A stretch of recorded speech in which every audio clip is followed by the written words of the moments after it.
Welcome back to Fergie's Fab Shop. My name is Derek. Thank you for joining. Today we have just a short little project that we're going to do. In fact, it's probably something that many of you done before, or you've seen done before, or maybe you haven't, and you'd like to see how it's done.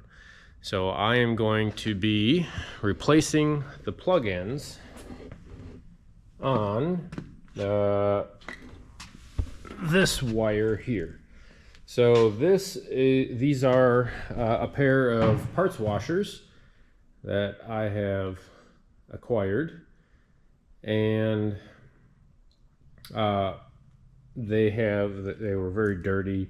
I shouldn't say dirty. They were just they need to be cleaned up a little bit, but when I got them, I noticed that the plugs are less than desirable. In fact, one would say that they may even be dangerous. So as you can see, the plug, either during when they were shipping it or packaging it, or just maybe this is the reason they get rid of it, I don't know. They decided to beat it up a little bit. So we are going to replace it with a new plug. I probably didn't need to go necessarily with another GFCI plug, but I figure you know, since this is a parts washer and there's, you know, going to be water and aqueous solutions around, we better get match what the manufacturer recommended, right? So I got a new one of these. We'll get those mounted up and put on here. I'll probably just show you one, but I am going to replace both of them while I'm here. And then hopefully at that point we can get the parts washers cleaned up, moved into place back here against the wall, in between the cabinet and everything, and then we'll get it put in there. So that'll be nice. Then we'll actually have a nice place that we can come and wash up parts and stuff like that, instead of using plastic lids or tin pans or whatever, and just going through too much parts cleaner as it is. So this would be a nice solution. So I'm going to get you set up in a place where we can do this. We're just going to do it right here, and hopefully I can get this this flicker off. I'm going to have to research why it does that in my shop. I have a feeling it has something to do with the lights that I have in my shop, but we'll try to figure that out. Maybe that might be you know, another episode. Okay, so hopefully you should be able to kind of see what I'm doing here. I'm going to go get a, looks like a Phillips head screwdriver, and we'll be back here in just a second.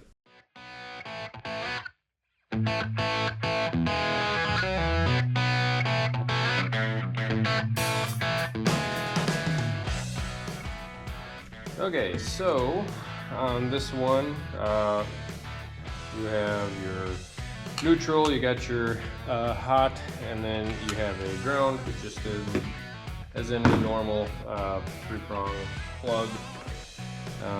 This one, it's got safety torques on there, and I have my set inside, so I don't want to just go and get it. So I will. So instead of taking the plate off and undoing all those, we're just going to do it the old-fashioned way here. So the first thing you want to do whenever you're doing these is you want to kind of measure the length of what it's going to be, and then give yourself just a little bit more. You can always trim up your wires as you need it, and hopefully everybody can see this just fine.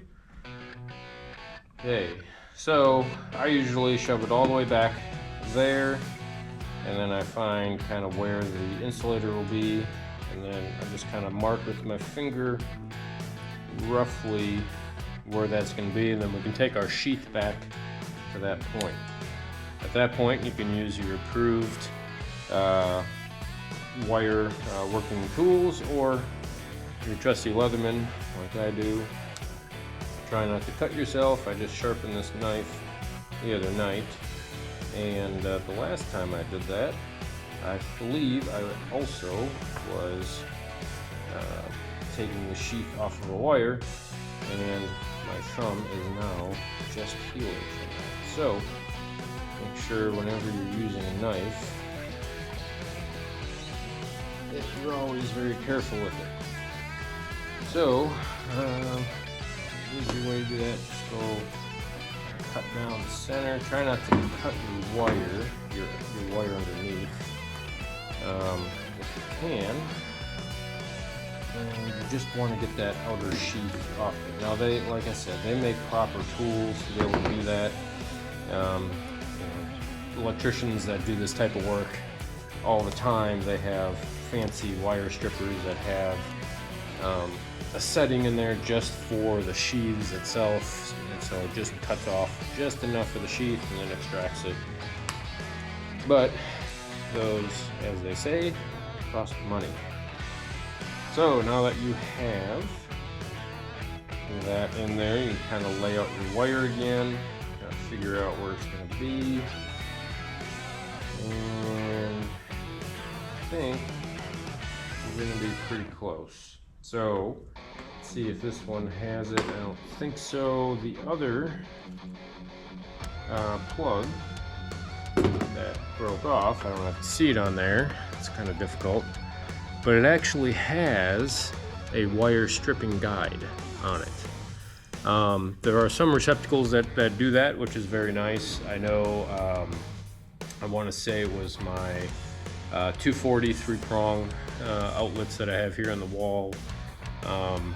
There's another one here in the shop that I'm blanking on, but they had a wire stripping guide on them as well, which is nice because then that'll kind of tell you, where you kind of lay up your where your insulation kind of meets that part there on the outer insulation, the outer sheath, and then the insulation for each individual wire, and then the small part there is the actual bare wire that's going to be sticking out.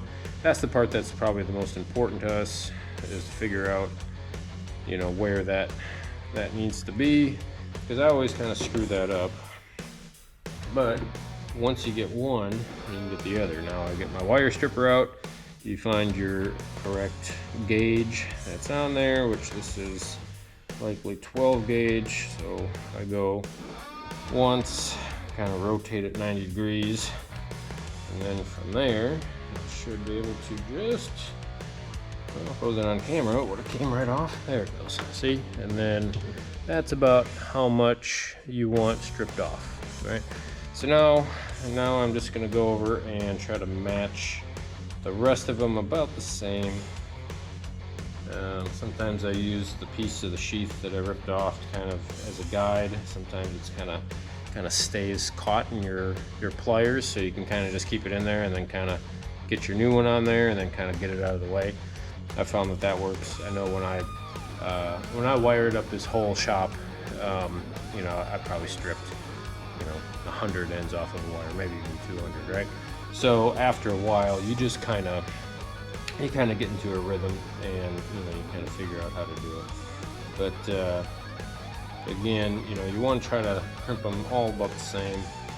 Kind of go around it a few times, get it, and then once again on your third wire, just kind of give it a little, break it, and then almost wants to come off. There it goes, and it came off that time.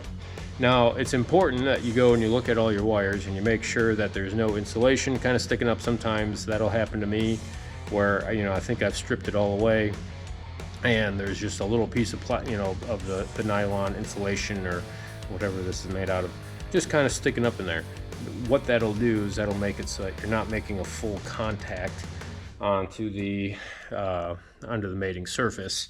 And over time, what that can do is that can cause an air gap in between the two contacting surfaces. And what you definitely don't want an air gap in a electrical connection. You want a good metal on metal solid surface.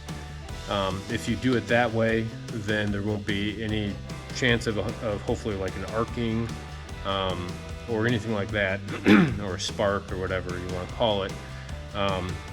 Especially if you're working in an area where there might be a flammable substance or something in the air, maybe an aerosol that's could be flammable. If it is arcing, then it could be something that could potentially be a explosion hazard. If it's not an explosion hazard, then over time it can break that down, and it can at the least it'll hurt that connection. At the worst, it could start a fire or something like that, right? Being a GFCI, it gives you a little bit added protection, because you would be usually when it sees something like that, it would see the increased current, and it would trip the GFCI.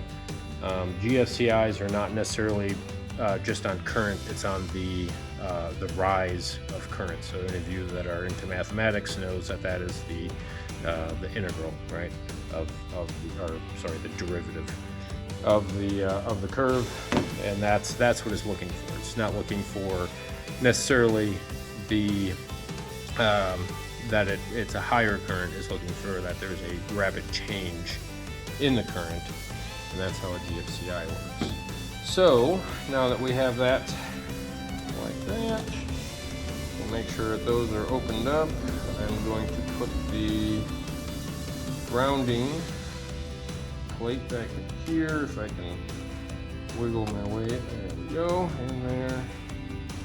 Now, we said that we were going to do black to black, or sorry, black to gold, and then white to silver, and green to the grounding lug. So I'm going to go and I'm going to put my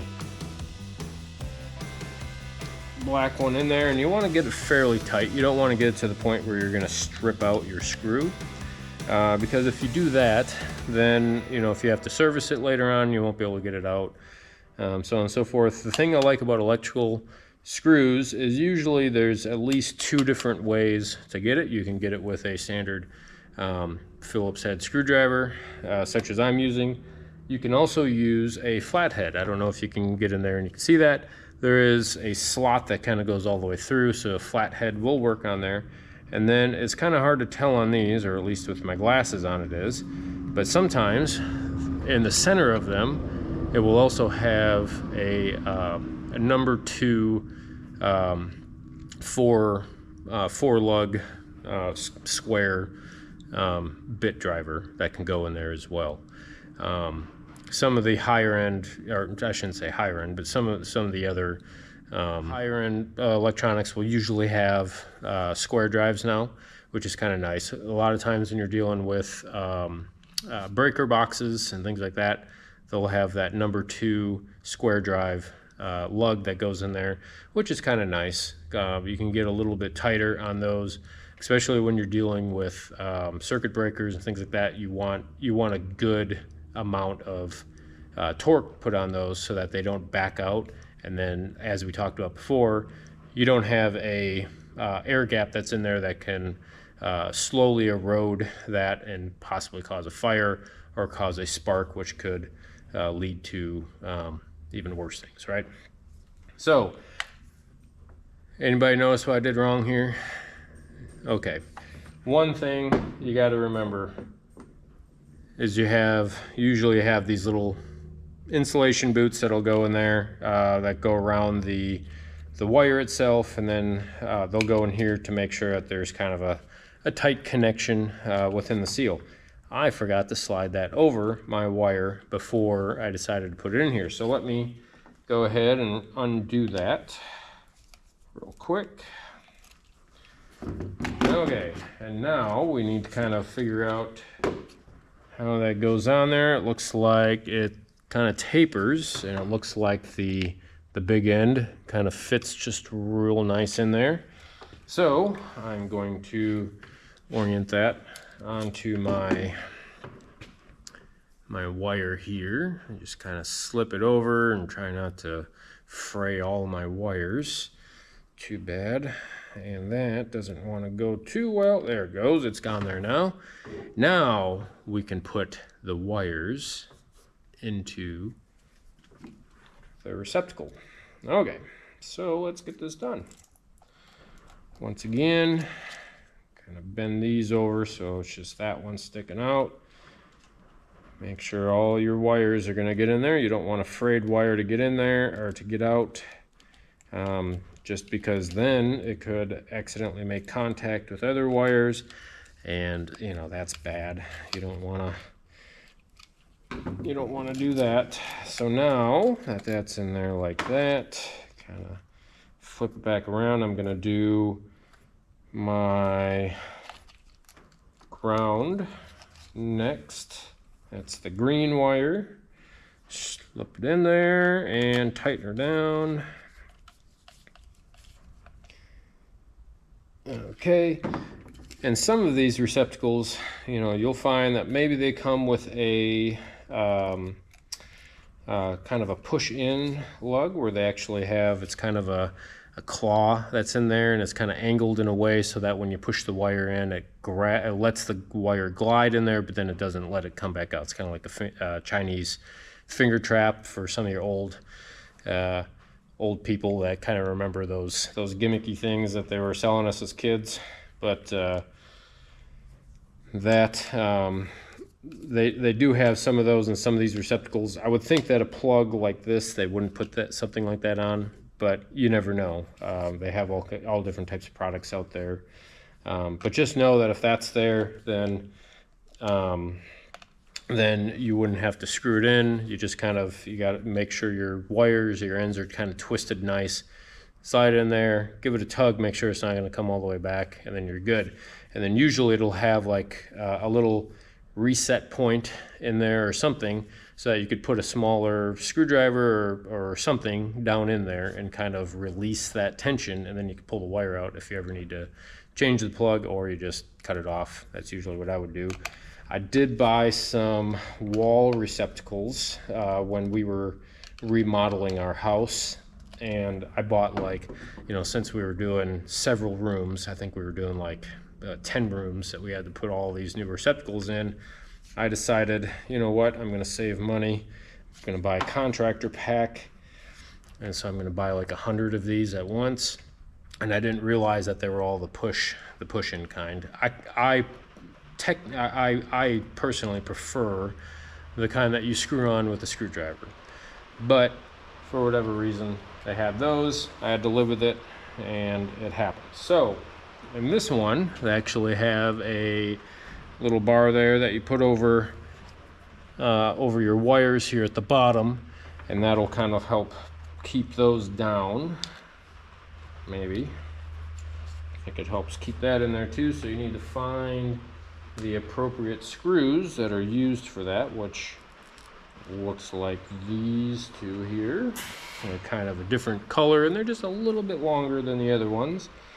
Then there's 4 of these, and they're all the same, and there's 4 that'll hold your cap on, so it makes sense, you know, that it would all work in that way. Usually I'm just going so quick, I'll just grab whatever screw, and then you find out that you're screwed, you know, at the end. So you want to make sure that you're using the correct hardware the way that it is. And you know, if they offer or if they supply these types of things, usually they're supplying them for a reason. You know, usually they want you to. So, you know, I go ahead and I include them whenever I'm installing. Some people, you know, they may see something like this and just say, oh, I don't need that, and they'll leave it out. 9 times out of 10, that's probably okay. You know, you're not going to hurt anything. But whenever I'm dealing with electrical stuff or mechanical stuff, you know, like on a car or truck or whatever, when you're repairing something, if they usually include something, it's usually for a reason. You know, I'm an engineer by trade, so, you know, I try to use my engineering brain and use my engineering judgment to say whether or not I need to use something. But, you know, at the end of the day, I try to tell myself, you know, hey, they included this for a reason. Maybe it was just a stupid law or regulation that says that you have to have something that holds your wires down. I don't know, but we're going to do it, right? So those are in there. That's tight. That's a good connection. Doesn't feel like it's going to slip away or move or anything. And looks like all my wires are securely put in there. I've checked the screw twice. I'll do it 3 times here, just kind of make sure that they're good and tight. They are. Didn't look like they're going to back out anytime soon. So now the final step here, we're going to put the plate on there. So this has like a little rubber, you can kind of almost see it in there, like a little rubber gasket there that kind of helps seal it. So, you know, it's kind of hard to see in here, but there's a little lip and a groove where that gasket kind of goes in there. So you want to make sure that you're kind of hitting that up correct, you know, make sure that that's going in there. And then here on the back, you know, you just want to make sure that that's getting into the hole good in there, and then everything goes in there. Kind of made a little snapping noise, so that's always good. Kind of tells you that things are kind of falling into place, I guess. Now the next step is to get your screws, put them down in each of the holes, and the final step, of course, we tighten them up.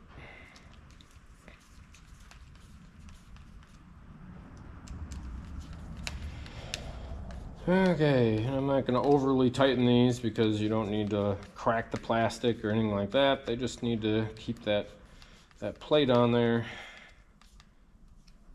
and keep it from falling off, and having the electrical contactors kind of be in there. Close my knife up. Now that I have this, I don't know if I'll be able to reach over and plug it into the wall. We'll see. It's in there. I'm gonna hit the reset, test, reset. I'm getting a red light on there. I'll move you over here so maybe you can see it. So got a little red light there in the center. Hopefully you can see that. I'm trying to position the camera so that the anti-flicker stuff goes away. Hit the test, red light goes away. Hit the reset, red light comes back. We'll come back over here, and nothing there. This switch is a little bit sketchy, but well, we're gonna have to open up this box and probably see what else is going in there. I'll get my electrical tester out and make sure that I'm getting power and ground to everything I need to. I don't know if everybody needs to see that in this video, but we'll do that kind of off camera. The next one, this one was quite a bit dirtier. I hit it with a bunch of brake clean, just try to clean it up. And while I was doing that, the casing was actually falling apart. So that's why I bought 2 of these receptacles. I'm only going to keep one of these parts washers. The other one I will likely get rid of for a decent price. So until next time, thank you for watching this video on Fergie's Fab Shop. My name is Derek, and I hope you enjoyed it, and we'll see you the next time. Take care. I've got my eye on the highway. I've got my boat set to sail. I've got my feet in the water and it's cold. I've got my hammer on the nail. When I was a boy in New York City, I thought I'd ride the world with my thumb. The drinks would be cold, the girls pretty. I'd play a tune that everyone could hum. From debutantes to laborers,